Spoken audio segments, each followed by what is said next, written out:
सोचिए, एक IIT topper जिसने अपनी कैटेगरी में पहली रैंक हासिल की और जिसका सपना था लोगों की जिंदगी में एक पॉजिटिव बदलाव लाना। आज वही अफसर अपनी पहली ही पोस्टिंग में रिश्वतखोरी के इल्जाम में सलाखों के पीछे है। ये कहानी है काजल मीणा की, और ये कहानी एक सवाल भी है कि आखिर एक प्रेरणा इतने बड़े विवाद का कारण कैसे बन गई। तो सवाल यही उठता है कि आखिर हुआ क्या। एक इतना शानदार एकेडमिक रिकॉर्ड, आईआईटी की डिग्री और सिविल सेवा में टॉप रैंक, मतलब ऐसा प्रोफाइल देखकर कोई कैसे सोच सकता है कि वो अपनी पहली ही पोस्टिंग में रिश्वत के ऐसे जाल में फंस जाएंगी। आइए इस पूरे केस की परतों को एक एक करके खोलते हैं। इस सवाल का जवाब जानने के लिए हमें पहले उस इमेज को समझना होगा जो काजल मीणा ने बनाई थी। एक आदर्श, एक बेहद होनहार और काबिल अधिकारी की इमेज। जरा उनके प्रोफाइल पर नजर डालिए, कितना ज्यादा प्रभावशाली है।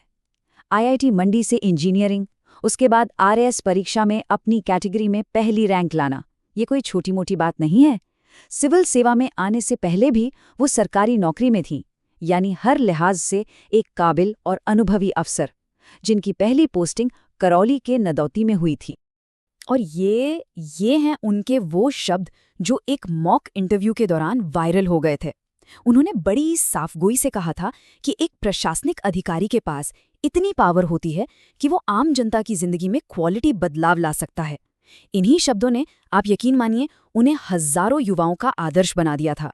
लेकिन कहते हैं कि आदर्शों और हकीकत के बीच का फासला कभी कभी बहुत गहरा होता है।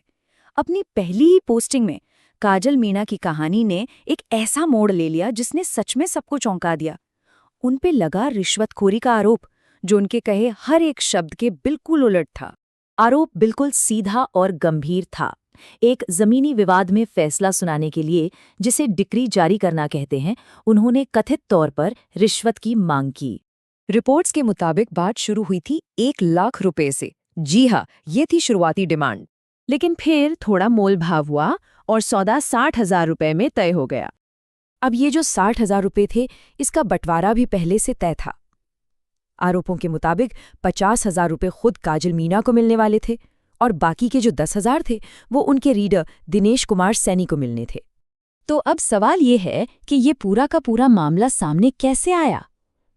यहीं पर एंट्री होती है एंटी करप्शन ब्यूरो यानी एसीबी की। और एसीबी का ऑपरेशन बिल्कुल सधा हुआ था।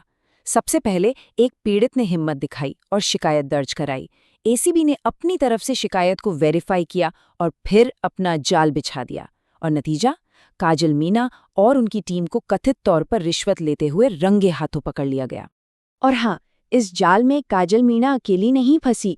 उनके साथ साथ उनके रीडर दिनेश कुमार सैनी और एक वरिष्ठ सहायक प्रवीण धाकड़ को भी गिरफ्तार किया गया। लेकिन रुकिए, कहानी यहाँ खत्म नहीं हुई।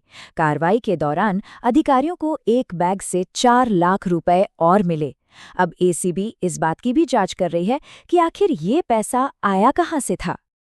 और बस यहीं से कहानी घूमकर वापस वहीं आ जाती है जहां से हमने इसे शुरू किया था, उनके ऊंचे वादों और आज की इस कड़वी हकीकत के बीच के फर्क पर।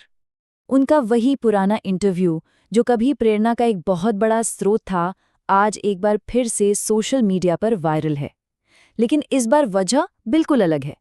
इस बार लोग तालियां नहीं बजा रहे हैं, बल्कि उनके शब्दों की तुलना उनके कथित कामों से करके सवाल उठा रहे हैं। एक तरफ वादा था क्वालिटी बदलाव लाने का और दूसरी तरफ हकीकत है 50,000 रुपए की रिश्वत लेने का आरोप। बस यही 2 तस्वीरें इस पूरी कहानी का सार बयां कर देती हैं। देखिए, काजल मीणा का ये जो केस है, अब सिर्फ एक व्यक्ति का केस नहीं रह गया है। इस एक गिरफ्तारी ने पूरे सिस्टम पर कुछ बहुत बड़े और असहज करने वाले सवाल खड़े कर दिए हैं। अब एक बहस छिड़ गई है, नैतिकता पर, महत्वाकांक्षा पर और ईमानदारी पर। लोग पूछ रहे हैं कि क्या हमारी प्रशासनिक व्यवस्था में ही कोई कमी है? क्या सत्ता की महत्वाकांक्षा सेवा की ईमानदारी पर इतनी ज्यादा भारी पड़ जाती है? और आखिर में हम आपको इसी एक बड़े सवाल के साथ छोड़े जा रहे हैं। वो कौन सी वजह है कि बड़े बड़े आदर्शों के साथ इस सेवा में आने वाले लोग सिस्टम का हिस्सा बनते ही बदल जाते हैं? इस सवाल का जवाब शायद हम सबको मिलकर खोजना होगा। इस पर विचार जरूर कीजिएगा।